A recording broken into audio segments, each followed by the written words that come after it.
So I want to preface this whole video with the fact that I am not sponsored by anybody, and I purchased this with my own money, and this is my personal opinion of this machine.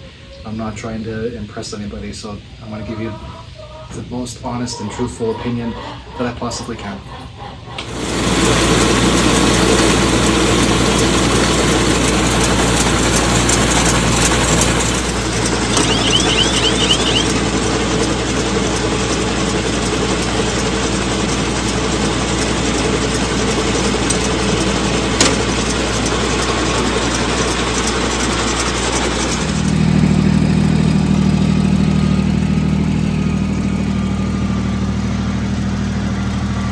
Kind of a rainy day up here in Maine today, so I thought I'd take a minute to go over this IBEX TX 31 round baler that I've got.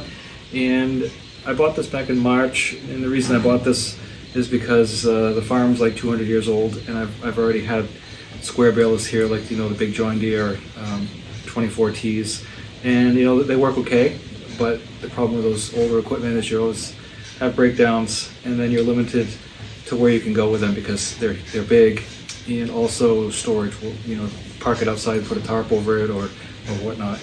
So the solution that I was looking for, and I did a lot of research, I tried looking at probably 4 different mini round balers before I settled upon this one. And I think one of the biggest reasons that I settled upon purchasing this IBEX was because, number one, there wasn't really a lot of information about the other ones. Yanmar didn't even want to get back to me. So I said, well, if you can't even take my money to buy something, I can't imagine how great you're going to be once I've bought it. So the Yanmar was out. So anyway, I got looking around, and I found that some people had purchased this IBEX baler, and I said, let's check it out. So I talked to a couple people who had them, and the shopping experience was very good with Tractor Tools Direct. I think they're in Indiana.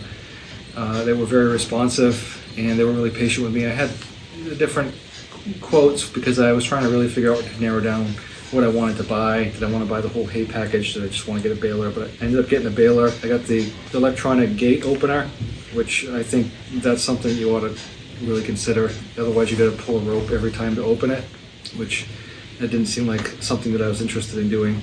I did get a pretty decent spare parts package with it. I just need to have spare parts kicking around, so I did get a pretty decent spare parts package.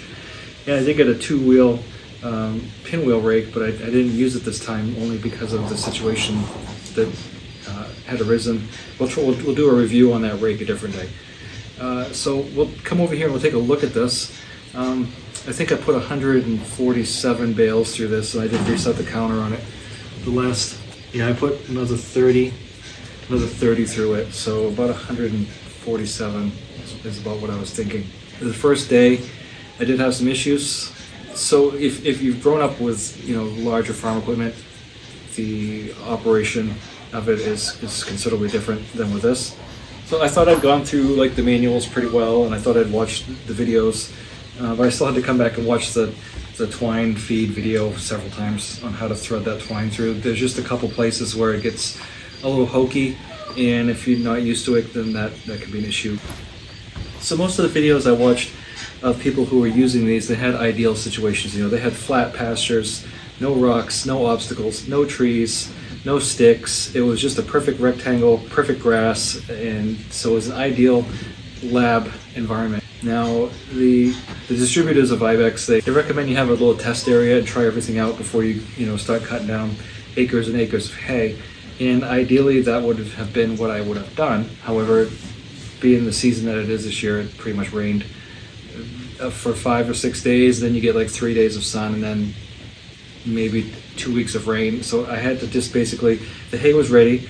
And if you've cut hay before, when the hay's ready, the hay's ready. If you wait too long, it goes to seed, and you don't want to do that. Or just we call it it's gone by. So the nutrient value basically turns brown, and it's not that good. So where I was I had a break for 3.5 days or so of decent weather. So I cut everything here. I don't know, maybe 5 or 6 acres altogether. And the land here, if you've watched any of my videos, you know that my land is difficult. It's a 200-year-old New England farm. There's rocks, there's trees. The fields are irregular, they're hilly. So the videos that I've watched, like I said, they were in ideal situations, so I didn't have that. I didn't have perfect fields, mine are rough. So, you know, if you're used to having bigger equipment, you know that, you know, you can do the middle, and then you come around the end and you get the row, the windrow by the trees or along the stone wall or whatever. You know, it's usually shaded, it's usually got sticks in it and leaves, and it's not that good, but you usually try to bale it up and use it.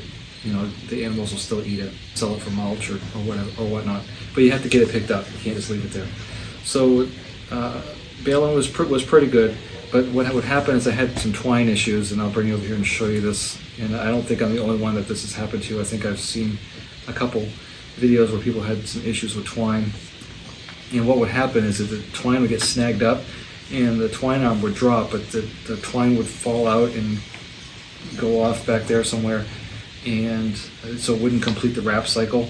So you would eject the bale that wasn't tied, and I believe there's a way that you can tie the bale even if it's not complete, and I'll get back to you on that one. I'm pretty sure you can, but I haven't tried it yet. So what I would do is just eject the bale, not tied, and then it's just wrapped around. So I just take some other bale and twine and just wrap it around and tie it off and call it a day. So this probably happened about 5 or 6 times. You know, I'd bale like 3 or 4 bales, and then the twine arm would drop.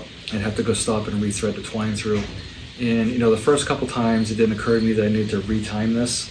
So what would happen is the bale wouldn't wrap completely the right way. I would eject the bale and then continue on. Well, the little bale chamber full indicator here doesn't really work until the chamber is basically full. So looking at that, you start to get a little panicked because, you know, you've been going along and along and along and it's not moving, and then all of a sudden, bam, it's full and the siren goes off, so you stop. But what happens is if this gets out of time, everything's all hokey. Like that may still work a little bit, but the twine arm doesn't drop, and then you get too much hay in here, you break a shear pin.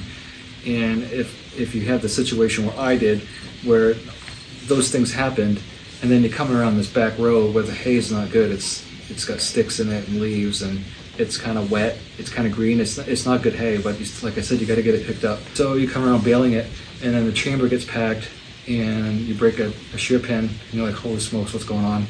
So you're trying to like get the hay out of here. Well, getting the hay out of these rollers, even if you eject the bale, if it's wet hay with sticks in it, it's not a fun time. I had like cotter pin pullers and everything in there trying to get the hay out because the basket was jammed with sticks. And so I'm going to start out pretty much saying that row around the outside edge, I don't know what to tell you to do with it, but I wouldn't bale it up if you can help it, unless you're certain that it's dry and you're pretty sure there's no sticks in it. Now, so I'm not talking about a branch, you know, I'm talking about sticks maybe this long and this big around that you might not see. They got raked up in the windrow, so you didn't see it, and then the pickup tines pull it through and it gets jammed in the stripper, the hay strippers, and then the basket jams, break a shear pin.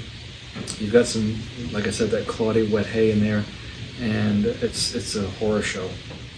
The initial roll of twine that comes with this, it wasn't very good, and this is, you know, this is a different roll, and this is jute. This is what came with, you know, this is what was sold by the company to me, and I think it's okay, but it frays and it looks all fuzzy like this. You know, I chose the twine because it's biodegradable. They have a net wrap version of this. I didn't want the plastic. You know, it's just more crap for landfills and to fill in, and that wasn't something I wanted to do. It's biodegradable, so this is what I chose.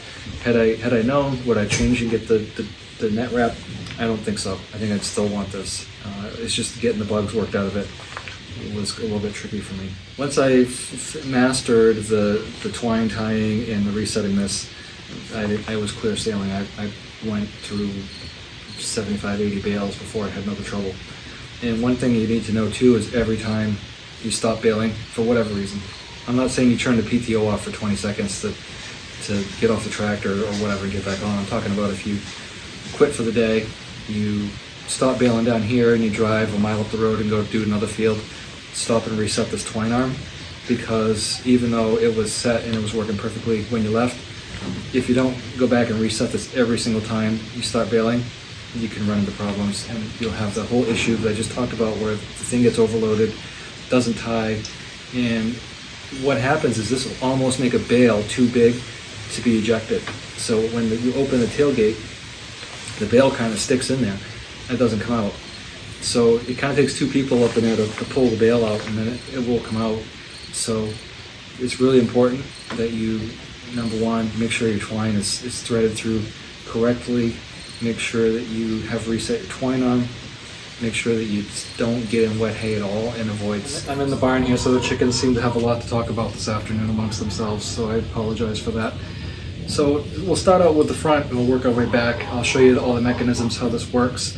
What I do want to say is I did not buy a drawbar kit for this. There is one available, and what that does is that connects up here with a drawbar probably about yay long, and it connects. What you have to do is you have to raise your 3-point hitch up and you lock it in place, and the drawbar connects. There's basically a flat drawbar that goes across your 3-point hitch draft links and connects, so you're like this, and then you can trailer it.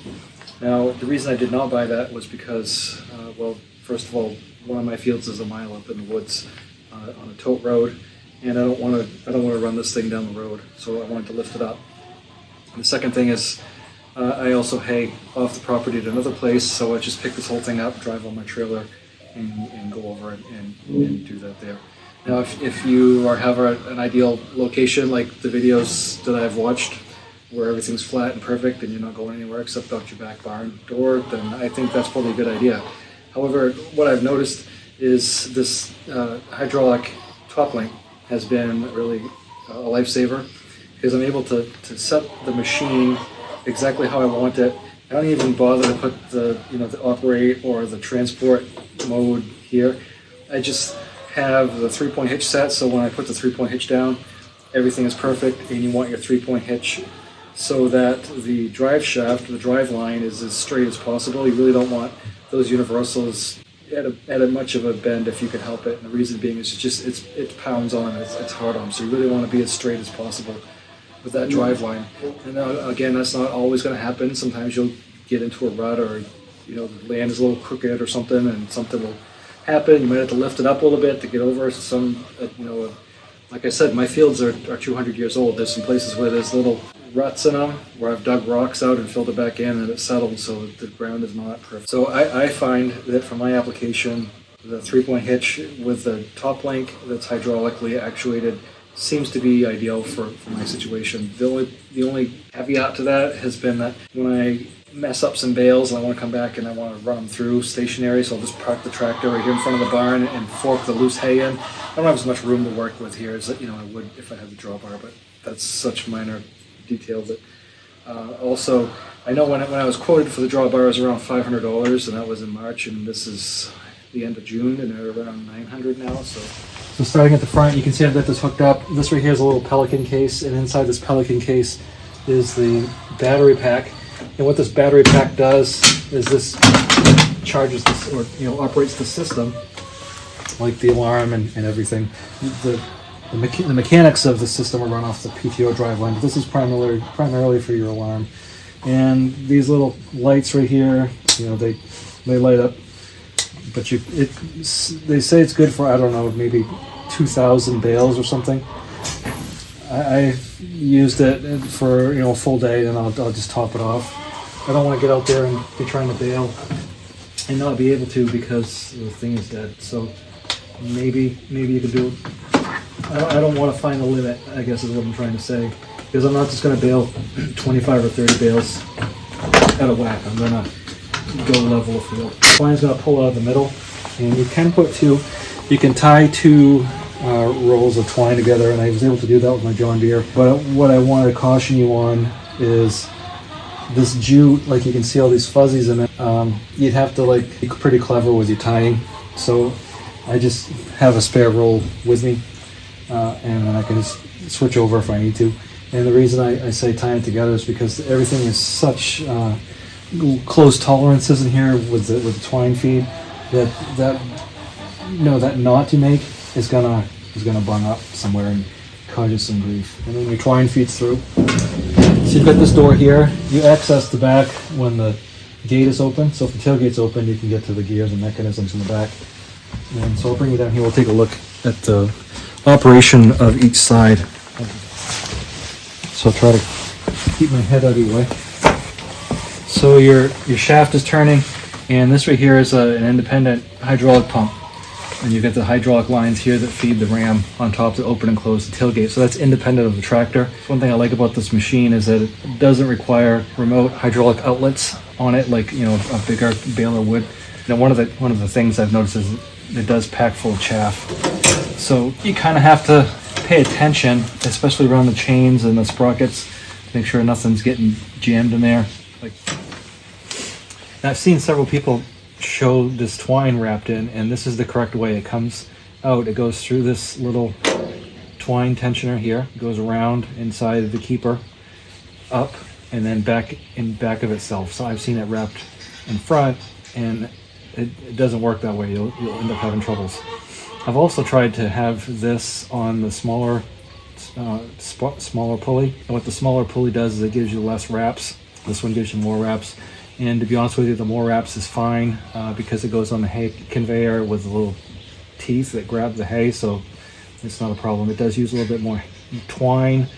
With this one, it uses more twine than a square baler would for standard bales, but it's not considerably more.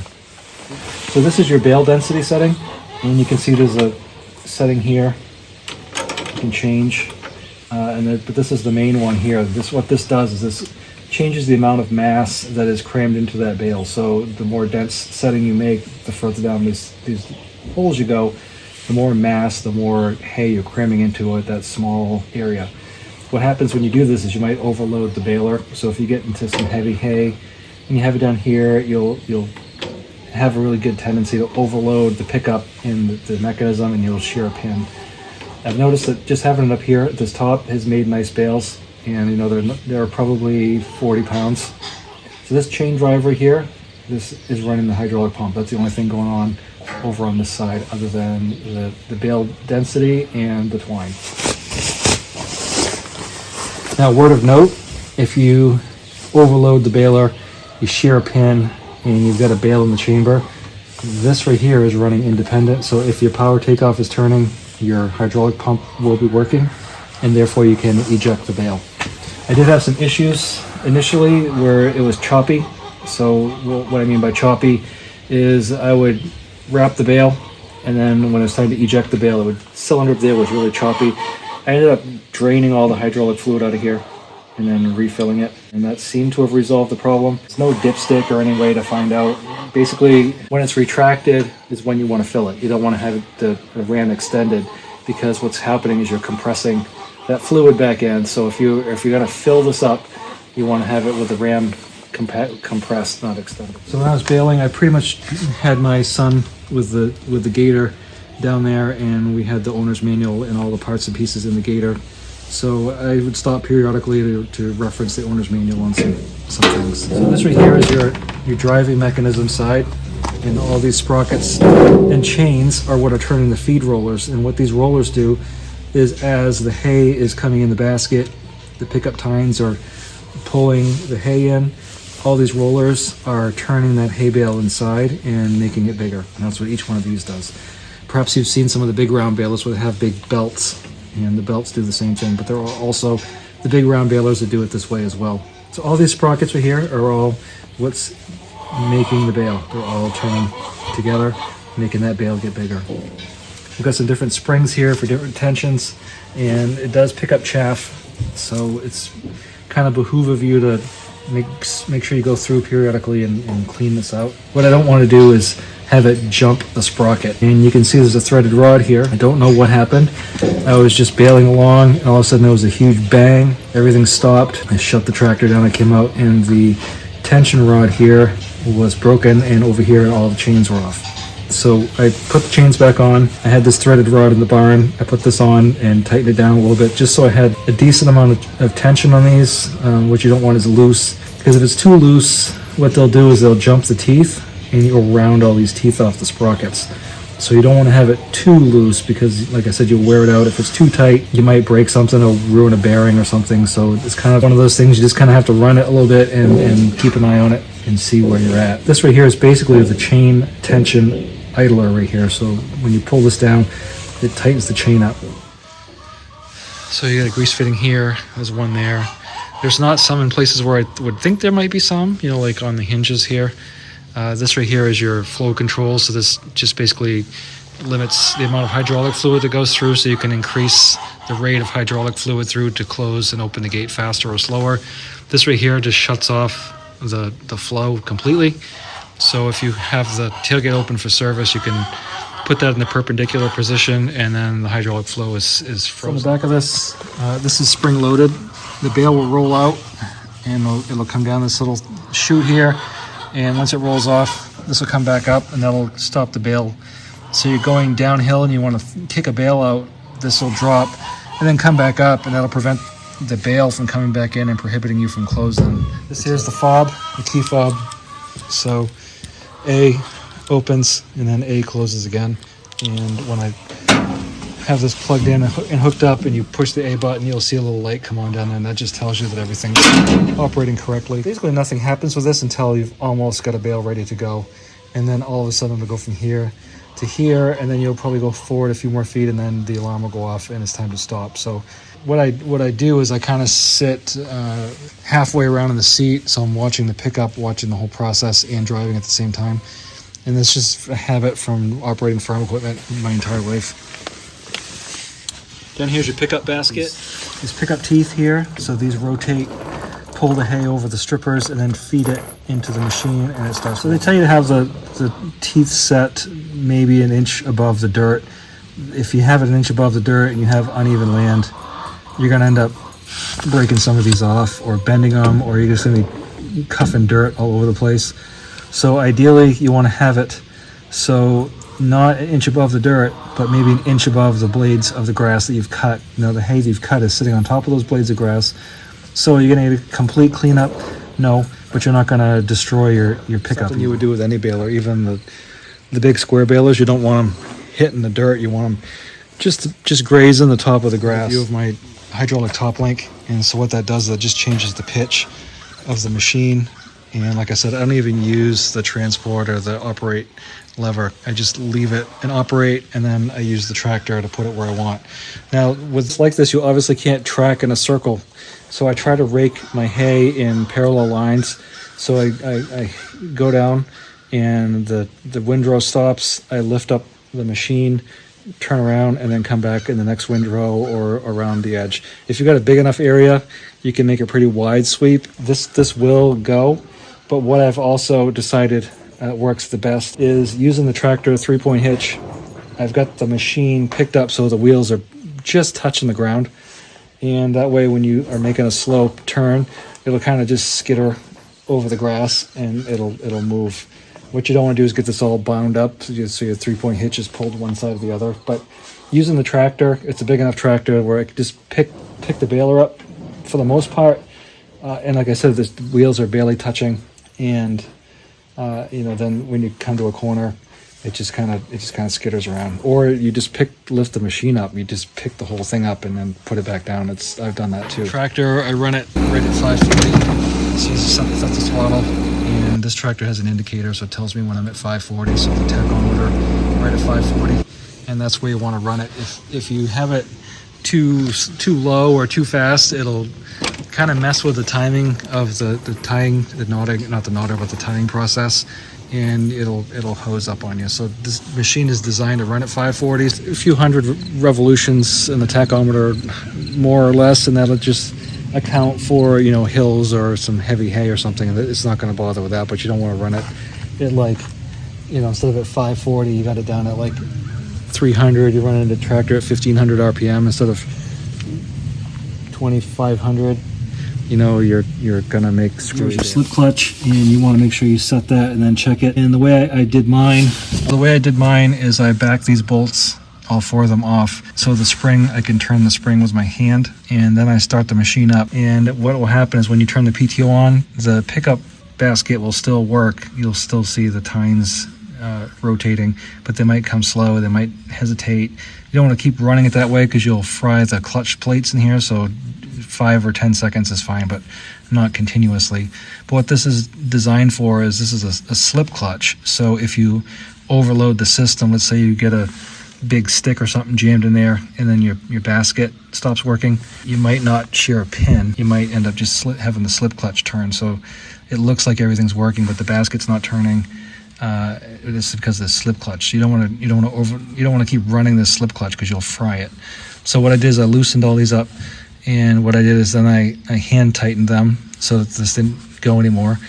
And then I went like 1/4 revolution on each one, and I drew a line with a magic marker all the way across. And then I ran it for a while to see if anything was slipping, and it wasn't.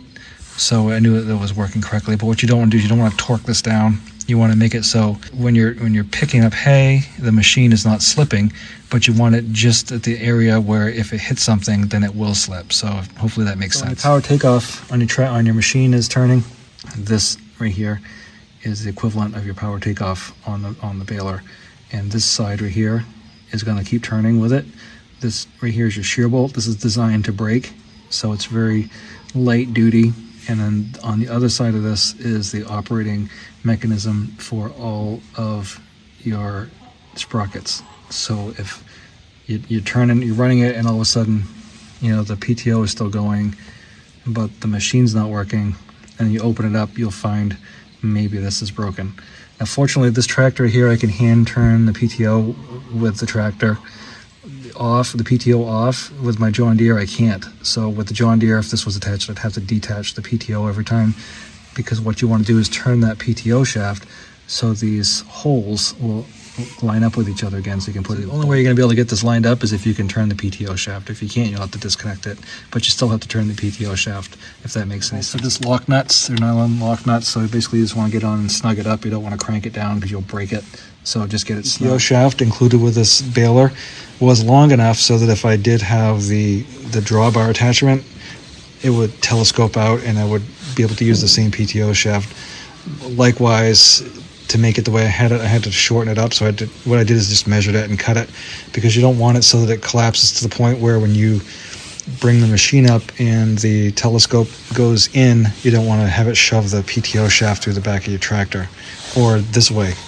So it's very important if you cut your PTO shaft to make sure that there's still play one way or the other. Some balers that have almost like the pinwheels, a much smaller version of that in front to kind of be able to take on wider windrows, but I didn't see any available for this machine in particular. It's really not a problem. The windrows I make, I had windrows literally this tall, so the tractor was going through it, and the windrows were as high as my drawbar, and it was taking it just fine. Even the irregular windrows that happen occasionally when you get into some heavy hay or light hay, it's really impossible to make consistent windrows all the time. They do the best you can to make it consistent, just for ease of operation. Hay bales that came out of this machine, you're looking at about 28 or so, 29 inches, roughly, by about 23 or 24 inches. So we'll say that I want to get these kind of little bales because of all the equipment that's made to handle square bales. Well, this right here is an ancient hay conveyor that I've had forever, and I had no issue whatsoever loading these bales on this hay conveyor and sending them up to the second floor of this barn. So you can see them stacked up there like cordwood. And then there's a few on edge, not because they were hot, but because they were just a little bit damp. You don't want to put hot bales up in your hay. That's a good way to burn your barn down. So there's just a few that were a little bit damp around the edges, like this one in particular. It's not that great. It was laying on the ground. But these are the ones that came out pretty nice. If you come out and you stick your hand into the middle of a hay bale and it's hot or it feels damp, you don't want to put that in your barn. You want to get them out of the way, and it's probably just going to be mulch. The alarm goes off, you stop the tractor, you'll see that your bale full indicator has maxed out. Your twine arm should drop, and when it drops, the bales will spin. It'll wrap twine around, and then the twine arm will work its way back up all over here, tie the end, and then it'll drop back to this 1 o'clock position. One of the things that's kind of a pain, and I'm not gonna lie, it is a pain, is pretty much every time, it doesn't matter which way I've got the baler oriented, even if I've got the baler so parallel with the ground, it's like you see it's tipping forward a little bit right now, but even if it's parallel with the ground, just because of the nature of the way this twine arm is, when it cuts and then flops, you got the twine here. So I end up carrying a stick on the tractor, and so every time I tie a bale, every time I get done tying a bale, I take the little stick and I flip it back over. It's just a little quirky thing. It's not a pain. It's not a big deal, but that's where it is. And would it catch? Would it work? And not really. If this isn't in there, then it doesn't. When the twine arm drops, this twine has to catch this roller to start the process of rolling around, wrap around that bale. So if you got it out here like this and that drops, it doesn't work right. So I think I've gone over everything that I wanted to tell you. And if you have any questions, make sure you put them down below with your commentary. Also, I love to hear from you. I'm not sponsored by anybody. I bought this with my own money, so I have no problem recommending Tractor Tools Direct. The service has been stellar. They got back to me quickly, answered all my questions, and they were more than willing to help in any way possible. So I really appreciate that, and I do recommend them highly. I know some of you watched my setup video when I first got this off the truck back in March. I know you've been looking forward to hearing about how this is working. So hopefully this experience is the predecessor of many more good experiences with this piece of equipment, and I'm happy to have it. I love that I can store it in the barn. I love that it makes small, manageable bales. I love that my square bale conveyor handles it, and I just don't have anything bad to say about this baler. Appreciate you watching, and I'll talk to you next time.